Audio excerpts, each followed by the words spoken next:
American made, American strong, and American proud. Today we are meeting people, looking at products, and even hearing songs that were all made in America. The Whitney Reynolds Show is supported by the Auto Barn Mazda of Evanston and Chicago, the Auto Barn Mazda, where driving matters, iLearn Center, intelligent learning for children 6 weeks to 5 years, helping our young learners become leaders, and the Respiratory Health Association, raising funds and awareness for lung disease research and programs. Special thanks to Kevin Kelly with App Properties, Pearl's Southern Comfort, Chicago Andrea Creative, Mazda, Modern Classics Furniture.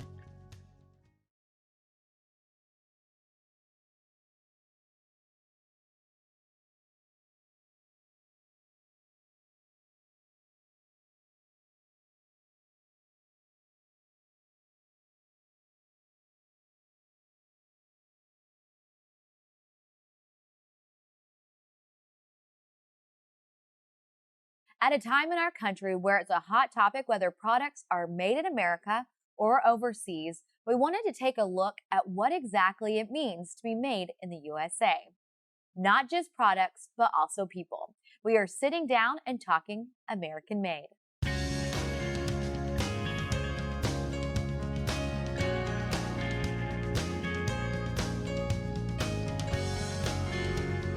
You're watching The Whitney Reynolds Show.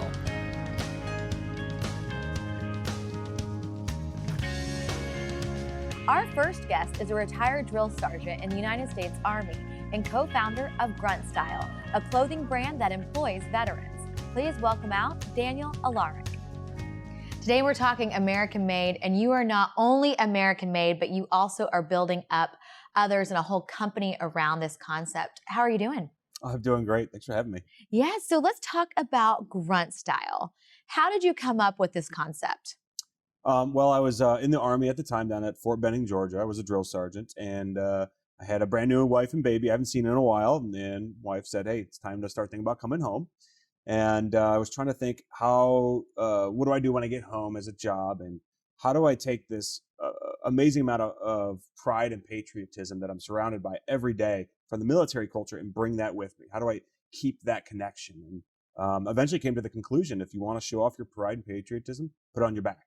So we started making some t-shirts. So you started making some t-shirts and you employ veterans. Mm-hmm. Why was that kind of your mission? Was it because you saw a need when people get home from serving? It's a very, very difficult transition. And it's no matter how you cut it, it's going to be hard because you're going to go from one culture that's very, very foreign. And again, it's coming from the same country, both very American, but you're going to step into a realm where it's very unfamiliar all of a sudden. And it might be separated 4 years or 20 years, but it's very unfamiliar. And then you're going to go into a job and you're the only guy that kind of gets, what you've been through. And it's not necessarily a bad thing at all. It could be an advantage in many cases, but I wanted to show and provide that opportunity for veterans to say, you know what, guess what? Come here and you can be a successful civilian right away and be surrounded by people who get you. So what have you seen the different work ethics with the people that you employ? So when you walk into our doors, we provide two things for you. It's a battle buddy and a mission. So we'll assign you somebody who kind of should have some relationship with you, whether it's similar service, time of service, or whatever. But at the end of the day, if you guys both serve, you're going to have some sort of common connection. It's like going to the same college, maybe at different years. You're going to have some sort of relationship right away. And then mission focus. Guys, to be successful today, you'll need to accomplish X, Y, and Z. And that's very much how the military operates, is very mission oriented. It's so easy to get very clouded vision when things are noisy and busy, and you might lose focus. But in the military, we have something called commander's intent, or a singular objective. And as long as you are successful, as long as this happens, it helps everyone strive towards the same goal. And it makes everyone successful. You feel accomplished. The company's better. We can hire more vets. I think it's a big win for everyone all around. So how many vets do you have on staff right now? It's a bit over 100. I don't have the exact number. It grows almost every week. It's exciting. And like you said, it's almost like this internal support system of we know where you've been, and it's all the branches. Every single one. You even have some Coast Guard guys in there. Oh, I love it. Okay. So the products that you're making, like you said, it goes back to this military theme. Mm-hmm. A lot of the sayings that are on these t-shirts Mm-hmm. are things that they say in the military. Absolutely. So we'll have some, obvious ones. We'll say something about veterans, but we'll have some other things that's very military cultured. And so the mission of Grunt Style is to instill that pride and patriotism into every home that we can touch, every reach. And our objective is to put Grunt Style into every home, because Grunt Style means pride. It means patriotism. So it's very military culture centric. So we'll have a lot of fun military sayings. Like one is called "Embrace the Suck," and it's a fun term that. And I want you to imagine if you're walking down a road or in the middle of the woods, right? It's 3:00 in the morning on a Sunday, and it's 38 degrees and pouring wet, and you have 80 pounds on your back, and you've been up for 20 plus hours. A lot of us can't envision that. So for the ones that can, but you thank would you. You would look up to the sky like, wow, this sucks. So then usually someone in your leadership would turn around and said, embrace it. And what that just means is like, hey, this is what it is. These are the facts, and it's not going to change. Drive forward. And, and this attitude is fantastic, because you can use this same culture and same attitude anywhere in your life. My wife went through stage 3 breast cancer last year, and I saw that same, a lot of that same warrior mentality that she had, just to fight it off. And amazing woman, by the way. But it's the same culture. We're pushing that same attitude everywhere. You talked a lot about patriotism. What does that look like to you? So I describe America is a daughter that, let's say your daughter, okay? She's not perfect. She's going to make mistakes. You want her to be better, and you're going to try to make her better, and it's up to you to do that. And you love her to death, and if anyone messed with her, you would destroy them. That's very true for everything above, and that's how you compare to the United States. Absolutely. It's like a daughter. We're responsible. We declared our own independence. We're responsible for what America is today. We were responsible for what it is yesterday and what it will be tomorrow. It's up to us to make it amazing. How do you see yourself making it more amazing in the year to come? I want people to recognize that of the history of the United States. And again, just like a daughter you love, wasn't perfect, but every day we can choose to be better. We can be better for ourselves. We can be better for our family. And then we can make our entire community better as well. And you're really doing that. You're starting at your home base and you're expanding it out there, sending your message out. You're everywhere. So you're in a lot of different stores. How many total? We're in about 200 stores. We have over 2.1 million shirts, hoodies, hats out there to date. In different products in different hands. Like you said, it's a lot of different sayings that go back to good old America. Yes, absolutely. Okay, well, thank you so much for coming on. Thanks for having me. It's fantastic. Now it's time for our viewer's voice, and this week we wanted to hear from the people at Grunt Style. This week's question is, do you make a conscious effort to buy American-made products? I typically try and buy things made in America, but it all comes down to cost. If I can find it usually a lot cheaper, then I will typically buy something that's not made in the USA. Consciously, no. I know what I'm looking for, and when I find it, I buy it if it looks cute and meets exactly the style that I'm trying to get. I only purchase things that are made in America because it's good for the economy. The money stays here. It supports supports patriotism, as well as it's just all around good for everybody in America, as opposed to sending the money overseas. I don't, just because it doesn't have a huge effect or impact on my everyday life. Products are the same to me, and economically I feel like if we're trading with another country to get products, then we're doing it for a reason. If I know that something is American made, it'll push me to buy it, and I feel more proud when I buy it, but I don't necessarily know that I purposefully seek it out. And of course cost will play a factor into that, but if I have the option, then yes, I definitely would buy American made. I mean, of course I try to consciously buy made in America, or at least from American-based companies. That's our people working it, our people working it and making it, and it's a matter of pride and patriotism. If you're giving money to these other countries, how are you supporting us? How are you uplifting an American family who's trying to get by, and you're contributing to the American dream by purchasing those products. I do not like to buy overseas products because to me that they're very cheap. So I like to support our country because our products are made better. Well, I'm a tech guy, and usually the best tech is also always available overseas. The majority of my stuff is manufactured in Japan, so I try to buy as much of that stuff and get it over here and build my own computers and stuff. So unfortunately, America doesn't really revolve around the best tech. They can manufacture stuff that they usually buy overseas, but at the same time, I always go from the source. It's now time for our social sizzle with Stephanie Jones, a Latin American country singer famous for her bicultural music and album, Bring It Back to the Heartland. She joins us now via Skype.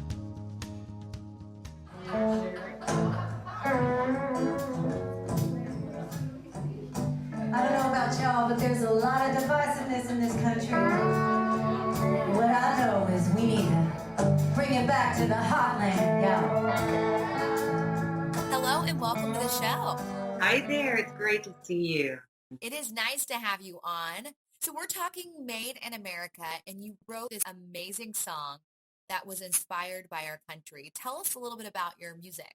Well, I am a Latina Texas country American artist, and I'm a mother. And it was just kind of really, one of those moments where you just kept turning on the TV and seeing more and more bad news about what was going on in the country. And so we did what we do. We wrote a song that was kind of infusing, our passion and our belief and our desire to make a change and to be a part of something bigger. Tell us a little bit about what was inspired in that. Human connection.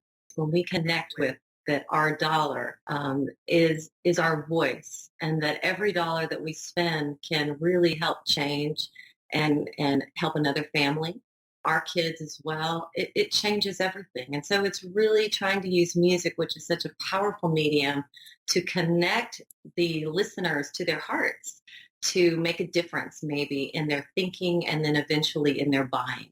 We are that powerful. We individually, and we carry that energy and pass that on to our children and to our communities. And, I hope that people don't feel like it's too late. There's always such a bad rap. People are saying like it's too late. It's not too late. We are the people. Right. And having your background, do you feel like that made you have a little bit more pride in writing this? I'm very passionate. The reason I became an artist was because of my Hispanic roots and wanting to celebrate them, especially in this country and then around the world. I take this music all over the world, but, the Hispanic culture really helped build this country of so many buildings, so many roads. They were migrant workers. And so I have great pride in the work ethic that we have brought to this country. Where has this song taken you? The founder, Margarita Mendoza of the Made in America movement, heard it. And she asked me to be the very first celebrity ambassador for the Made in America movement, which is really about inspiring ideas. And it's just like, it's a movement. It's waking people up by dropping these little seeds through music. Well, thank you so much for Skyping in. Where are you Skyping in from today? I'm in my home in Nashville, Tennessee, y'all. Keep up the good work. Thank you so much.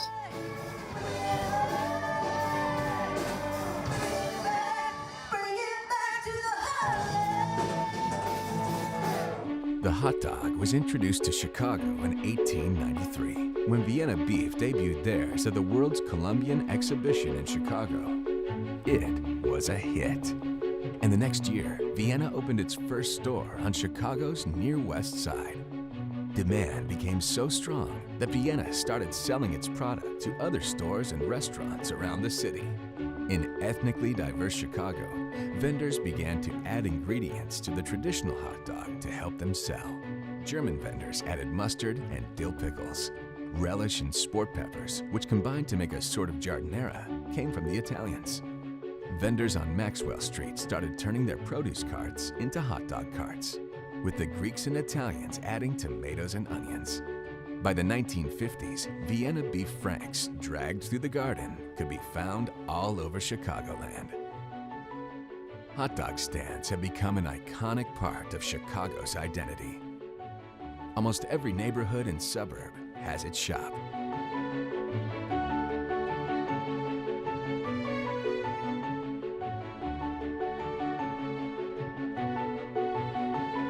In Chicago, our hot dogs start with one thing.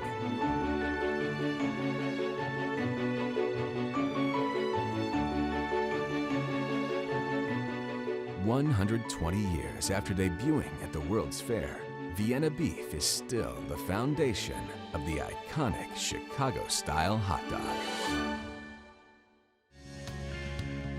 It doesn't get more American than this, the hot dog. This delicious treat has been served at so many Memorial Day parties and 4th of July celebrations. Let's welcome out Jim Bodman, CEO of Vienna Beef. Well, it does not get more American than the hot dog. Yes, ma'am. So tell me, how did the hot dog come to life? There are conflicting stories, and with most things, nobody really knows the answer. It's lost in the vapor of history in our country. Probably the word hot dog came from a baseball stadium in St. Louis where a vendor was selling sausages and they were too hot to hold on to, and so he wore gloves to hand them out to keep his hands from burning, and then thought of the idea of putting them inside a bun. And so that's where the bun part of the hot dog probably came and the from. hot dog. And so that makes a lot of sense too. That's exactly right. But who knows? It's gone in all history. So with Vienna, tell us a little bit about the company. Like how did y'all start up the hot dog? Gosh, the company started in one of its forms in 1860 and in its principal form in 1893. And the real origin of the Chicago hot dog, as we know it today, was the Depression, because families had very little money. They had very few places to go to eat. And a very bright entrepreneur who worked at Vienna at the time by the name of Henry Davis, he has been gone for a very long time, decided it would be a good idea to open up a hot dog stand where you could sell a hot dog sausage sandwich and put all of the vegetables on it that were good for the kids. And for 5 cents, you could feed your family. The idea caught on. It became part of the culture and the lore of Chicago, and that's how Vienna got involved with it. Oh, I love that story. Yeah. That's good. So hot dogs are a staple around American holidays. Like there's not a 4th of July celebration I have not been to without hot dogs. Does the sales just go nuts during the summer months for the hot dogs? Yeah, it really does. It's a very, very active time for us. It actually starts in April. That's the busy time for us, and it's when the weather starts to break in the Midwest. Most of Vienna's business is done in the Midwest, about half of it within 150 miles of Chicago. And when the weather breaks, people get outside and they stoke up the grill and they start cooking outside. And the first thing they cook is a hot dog because they usually have one in the refrigerator. So our business gets going in the summertime, gets real active, April, May, June. Peaks around the 4th of July and then dwindles a little bit during the hot months of July and August. Probably half of our company's sausage business is done during that time. So with this being such a staple for summer outings, how do you market every year the new brand of a hot dog in the sense? Like how do you keep it fresh since this goes back to the 1800s? You really can't. It's a very good question, but consumers are very wise and they know when they're being duped. And if you try to sell someone on the idea of a new hot dog, they rebel. People live with traditions. People who live in Chicago always talk about the fact that they have a favorite hot dog stand that they attended as a kid. And people who live out of town come back and say, I got off the airplane and I went to Portillo's, or I went to Gene and Jude's, or I went to pick a name. There are 2,000 of them in Chicago, and everybody has their favorites. So it's tradition that people like. It's touch with the past. We live in a very fluid, dynamic society, and people love having attachments that bring them back to their roots. We do market the solid base of our company and its emotional attachment to to family and to family history. That is something you can sell. Going back to this whole American theme with the hot dog, do hot dogs do well overseas? Do other countries even sell hot dogs? Wow, I could talk to you for hours about that. We do some business in the Middle East. We have a lovely account in New York City called Shake Shack. You may be familiar with that. And Shake Shack buys our hot dog product that is produced according to the religious rules of the Muslim society. It's called halal, and we ship them to them, and they consume them with regularity. It's a great market for us. We have attempted to sell our products in Japan.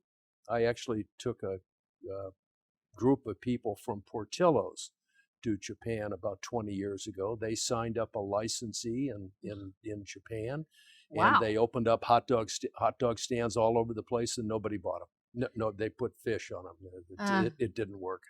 So it does rain here. Truly does. In America. Truly does. People think of its roots as coming from Germany, and it probably does. But in Germany, they don't know from hot dogs. It's nothing to them. Yeah. So I was going to say, when I think of America, I think of hot dogs. So thank you so much for coming on. Absolutely. Anything else you want to tell us about Vienna? Wow, there were about 50 last-minute things. Came to work here out of the military in the 1960s, and I have as many friends inside the company as I have outside the company. I'm the luckiest guy to be part of a tradition that is not only Chicago, but is American. We have hundreds of employees and hundreds of members of families of employees, and I know many of them. And our company is as American as it possibly could be, and it's as Chicagoan as it possibly can be. Love it. Well, thank you so much for coming on. It's a delight to be here. Thank you. Our next guest is repping the Stars and Stripes on Team USA at the Paralympics. Gold medalist Mallory Wegeman had her life changed on January 21st, 2008. She was undergoing epidural injections to help treat back pain. Complications from this procedure left her paralyzed. However, this did not stop her from living the American dream. She received the gold medal as a Paralympic champion and has been named USA Swimming Disabled Athlete of the Year 3 times. Please welcome Mallory. Mallory, welcome to the show. Thank you so much. I'm excited to be here. You just got back from the games in Rio. Tell about how that was.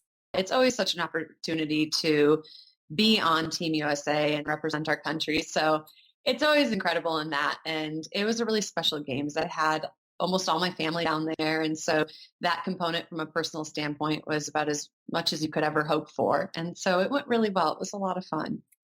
Knowing that you're competing for your homeland, how was that?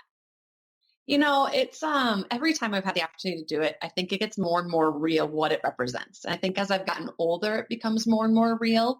And it's always such an incredible chance, you know, putting that cap on and knowing that your name's there under the flag. And I've had a few opportunities in my career to be on the podium and see our flag raised and hear the national anthem. And it never gets old. I know that sounds so silly, but being able to represent Team USA and know that you're a part of something that's so much bigger than yourself. And just knowing what the Olympic and the Paralympic movement stand for our country is incredible. I mean, it's a once in a lifetime opportunity, but one that I've been fortunate enough to do more than once. So you have won a gold in the past. Oh my gosh. So my gold medal is from the London 2012 Games, and I won it on September 2nd, 2012. And it was such an incredible moment sitting on the podium in the Team USA uniform, seeing our flag raised, hearing our national anthem play, and realizing that that moment was about so much more than the race.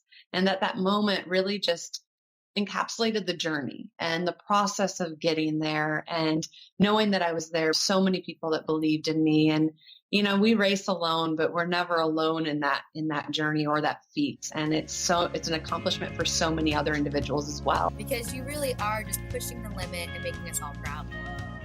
Our guests today have taught us that being an American means so much more than the stamp that says Made in America. It's a mindset our ancestors have passed down through the years. For more information on today's show, visit WhitneyReynolds.com. The Whitney Reynolds Show is supported by the Autobarn Mazda of Evanston and Chicago. The Autobarn Mazda, where driving matters. I Learn Center. intelligent learning for children 6 weeks to 5 years, helping our young learners become leaders. And the Respiratory Health Association, raising funds and awareness for lung disease research and programs. Special thanks to Kevin Kelly with App Properties, Pearls Southern Comfort, Chicago Andrea Creative, Mazda, Modern Classics Furniture.